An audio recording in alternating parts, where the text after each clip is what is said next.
When I was 9, my dad came home from work with a dog for me. My dad was known for bringing home strays from his construction work sites and rehoming them. He had a huge heart when it came to animals, and he passed that on to me. I couldn't be more excited when he brought me home that dog. It was big and strong, the kind of dog you would see in a yard and cross the street. He was a German Shepherd, we thought, and I named him Raven because he had the blackest, most beautiful, shiny coat you could imagine. Raven was the kind of dog you could pretty much take anywhere. We became inseparable. About a year later, my dad moved us farther into the country so he could open his own business. He was a contractor, and there were lots of new houses being built just outside of town. We moved into this old house he scored for a bargain.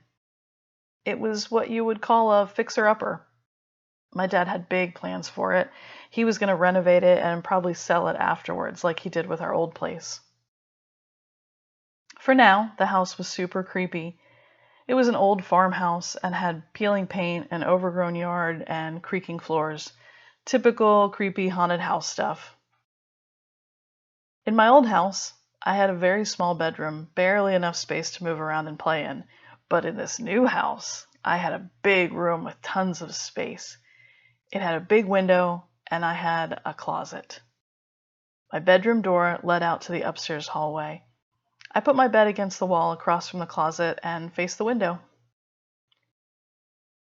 Raven loved the overgrown fields around the house, but getting him back inside was a different story. He wasn't a dog that feared anything, so this was new. Once inside, his demeanor changed. It was as though he was on guard, and he stayed close to me wherever I'd sit. When we'd walk through the house, he would walk ahead of me, doing this weird, low prowl-type walk, head down, alert, and scanning. It was really unusual for him. And my dad noticed it too. We just figured he needed time to adjust to the new house. He also had a harder time settling down, especially in my bedroom, and especially at night. About 2 weeks after we moved in, I woke up to hear Raven growling, a soft, low growl, just loud enough to wake me up.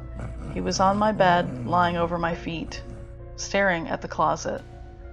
I called to him, but he wouldn't stop growling. In my groggy state, I turned the light on and looked around. Nothing. Everything was quiet. Everything looked just as it had when I went to sleep, and he stopped growling and shifted off my legs, still staring towards the closet. This gave me creepy vibes, but I was a kid and just pulled the sheet over my head and eventually fell back to sleep. The next night, the same thing happened. But this time, when I turned the light on, Raven was growling louder and deeper, and his nose was bleeding. A thin trickle of blood was coming from his left nostril. I'd never seen this before, and it really freaked me out. I got out of bed and went to my dad's room. I stood by my dad's bed and said, "Something's wrong with Raven. He keeps growling, and he's bleeding." My dad was tired and sleepy, but he got out of bed fast and headed down the dark hallway towards my bedroom to see what was wrong with Raven. As we got close to the door, we could hear Raven growling and scratching in my room. He opened the door wide and turned on the light. We saw Raven across the room scratching at the closet door, intent, like he needed to get inside the closet. There was blood on his muzzle from his nose and splatters on the floor just in front of the closet door. My dad crossed the room, pushed Raven aside, and slammed open the door. Peering around my dad, I could see what looked like a dark shadow, tall and wide at the far end of the closet, and then suddenly it disappeared. A second before, I couldn't see my toys at the back of the closet, but all of a sudden I could, as though a dark mist or fog had just left the space. In that moment, Raven stopped growling and just stood quietly next to my dad. A second later, he came back and laid down in front of my feet. We just stood there, shocked, our mouths open. My dad closed the door, took my hand, and dragged me down the stairs to the living room. We sat together on the couch in the dark. He was silent. I'll never forget the look on my dad's face. It was pale and his eyes were huge, and he just stared at me. "What was that, Dad? Did you see something? What was it?"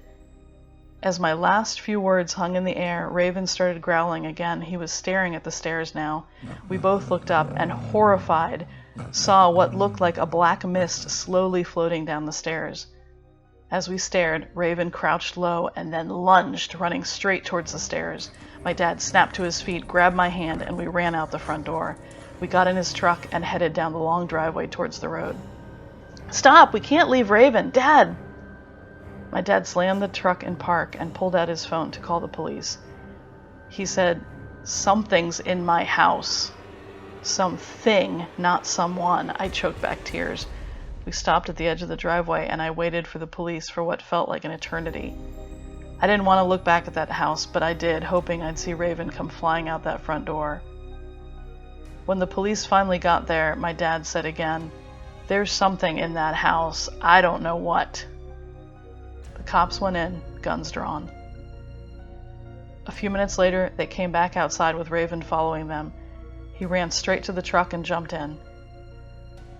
He had 3 deep scratches on the back of his neck. The police found nothing out of place except for claw marks and blood at the bottom of the stairs. I never went back into that house. My dad had me go live with my aunt for a month until he found a new place to stay. He told me he put the house up for sale. I don't know if anyone ever bought it or moved in. I was too young to remember that sort of stuff. But I do remember how brave my dog was that day. Raven made a full recovery and went on to live by my side for another 11 happy years. I don't know what would have happened to me or to my dad if Raven hadn't been there that night. Whatever is in that house is evil. I grew up in a small town close to Macon, Georgia. I don't even want to call it a suburb. It's that small. It's the kind of place where you can easily drive past if you don't have a reason to be there. I lived in Boston now, but my cousin was getting married back home, so I took the long drive back down to Georgia.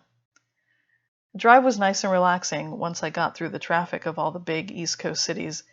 I was on my final leg of the trip as the sun was setting, and it hit me how tired I was. My eyes were dry, and I knew I was starting to nod off. I wasn't going to make the rest of the drive without taking a break. I pulled into a rest area, really feeling the stress of the drive. There was one other car pulling out of the parking area. Now it was dead. The lobby was closed, except for the bathroom area. If you've ever used a rest area in the middle of the night, you know how specifically creepy they are. You never know who's traveling late at night or what their intentions might be. The building itself was brightly lit, but the parking lot only had 2 small lights near the building. The far end of the lot was dark. I could see 3 semis parked in the truck lot, shuttered tight with the truckers likely sleeping. There were no other cars in the lot now, so I pulled up closer to the building and locked my doors. I grabbed my jacket from the passenger seat and reclined. I pulled my jacket over my head and closed my eyes. I just need a few minutes of sleep, I thought to myself. What seemed like a second later, I heard a loud scraping sound and jumped, opening my eyes. As my knee cracked against the steering wheel, the realization that I was at a rest stop somewhere in the middle of North Carolina came hurtling back to me. I pulled my jacket off my head and sat up. As my eyes adjusted, I looked around and saw a person, a very tall and thin person. Was it a man? Standing just outside the light towards the back of the parking lot. There was no car near him. He was just standing there. My breath caught in my throat as I realized it was staring in my direction. Wait, was he facing away from me? Honestly, I couldn't tell. I could just see the shape of a tall person, but nothing more. I sat up quickly, kicked on the engine, and pulled back onto the highway without looking back. Had I imagined that? Was that part of a dream I'd been having? I couldn't tell. I took a big sip of cold coffee from the cup in the middle console and tried to rub my eyes awake. I was glad to be away from that thing, whatever it was. This was going to be a long stretch, just me and the overnight semis on the highway now. Or so I thought. About an hour later, I took my exit and pulled off the highway. I rolled my windows down now that the loud highway was behind me. I looked up at my rear view as headlights far behind me did the same. I was on a smaller road now, rural, with trees on both sides. The car behind me kept pace for a few miles. For a second, I thought it's kind of nice having another car on the road, so the drive didn't feel quite so lonely. As I approached a small town intersection, the road opened up to 2 lanes. The car behind me sped up. Up ahead there was a stop sign, and I slowed to a stop as the car behind me pulled up alongside me.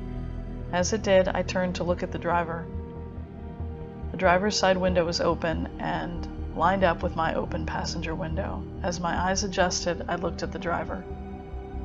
What had pulled up next to me was the tall figure from the parking lot at the rest stop.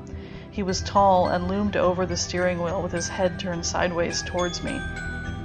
Where his face should have been, there was a bandage, dark stained, covering his eyes and nose. All I could see was his open mouth, smiling. No teeth, just a big, gaping hole. He never moved, and the only sound I could hear was the pounding of my heart and my engine. Not a second engine, just mine. The creature didn't move at all, just stared. I screamed and slammed on my gas pedal. I tore off into the darkness. I felt like I was going to vomit as I saw the headlights getting closer in my rear view. I was probably going 70 miles per hour on winding back roads in the dark in the middle of the night, and it was keeping up. I didn't know what to do. I was still far from home, and I definitely didn't want to lead this maniac, or whatever it was, straight to my cousin's house. I looked down at my phone, thinking what I'd tell the police, and when I looked back up at the rear view, the headlights were gone. I don't mean they were turned off or that the car had turned around. The car was just gone. No lights, no sounds, just blackness and me. I called my cousin in a panic and told her what happened. She and her fiancé drove out to meet me, and we got to her house just as the sun was coming up. I started thinking maybe I'd imagined the whole thing. But when I got out of the car, I couldn't deny it was real.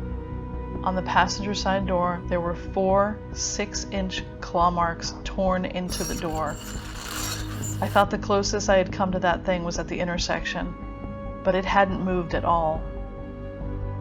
Then it hit me. My stomach lurched as I realized the sound that had woken me up at the rest stop was the thing trying to get in my car. I will never drive alone at night, ever again.